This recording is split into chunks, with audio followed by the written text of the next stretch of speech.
And a recession, let me say, only means bad news. The world is still suffering from the consequences of the last recession. Case in point, Italy. As we speak, a political crisis is playing out in this country. The Prime Minister is Mario Draghi. His government is on the verge of collapse. An ally of the Prime Minister has decided to pull support. It's called the Five-Star Movement. That's the name of a political party, Five-Star Movement. It's the second biggest party in Draghi's coalition. A no-confidence vote was scheduled today. The Five-Star Movement boycotted the vote.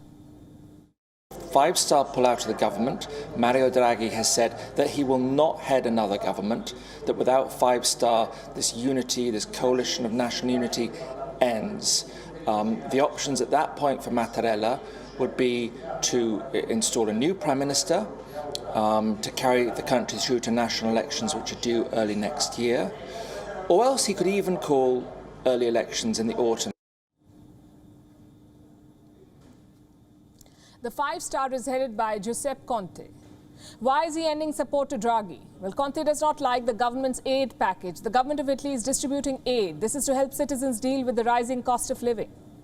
One of the proposals is a €200 cost of living bonus. The Italian government began distributing this money last month, but Conte is not satisfied. He says these funds, the funds set aside for the aid package, are not enough. So this is the immediate trigger, but the real story is much bigger. Italy's economy is precariously poised. When Europe went through a recession in 2008, Italy managed to survive, but the years that followed were tough. In 2016, a whopping 17% of Italian loans were declared junk. These loans are worth $400 billion. The banks behind these loans had to be bailed out. And since then, Italy has struggled with its finances. During the pandemic, the government needed financial assistance. The European Union came to Italy's aid. The EU has given various kinds of financial assistance to Rome. How much money are we talking about? More than $200 billion.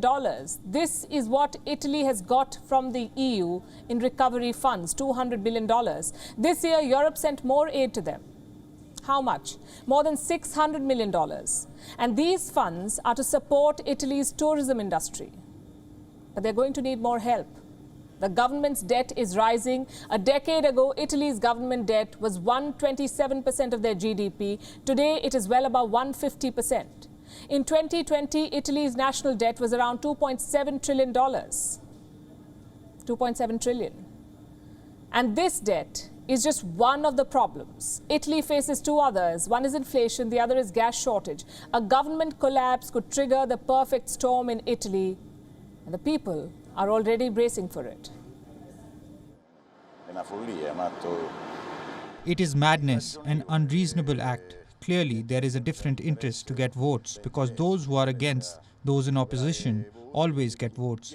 It really seems to be madness. At this time, with the country recovering, a president who is renowned and recognized around the world is being questioned in the interest of someone who wants extra votes.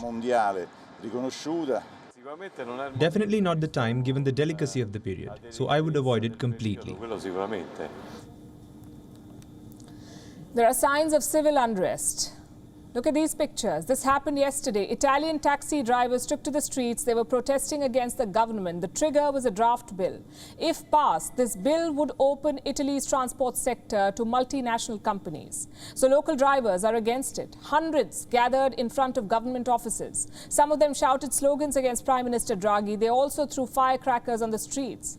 A few demonstrators managed to reach the governmental palace. They chained themselves to the fence of the building. We chained ourselves here yesterday at lunchtime. It's almost 24 hours that we have been here. It's not a walk in the park for sure, but it's our duty to do it as we are the representatives of the workers of public transportation service who are seeing their work humiliated and their rights undermined. We will never give up on this. We don't want to either leave our customers in the hands of the algorithms and also leave our workers jobless.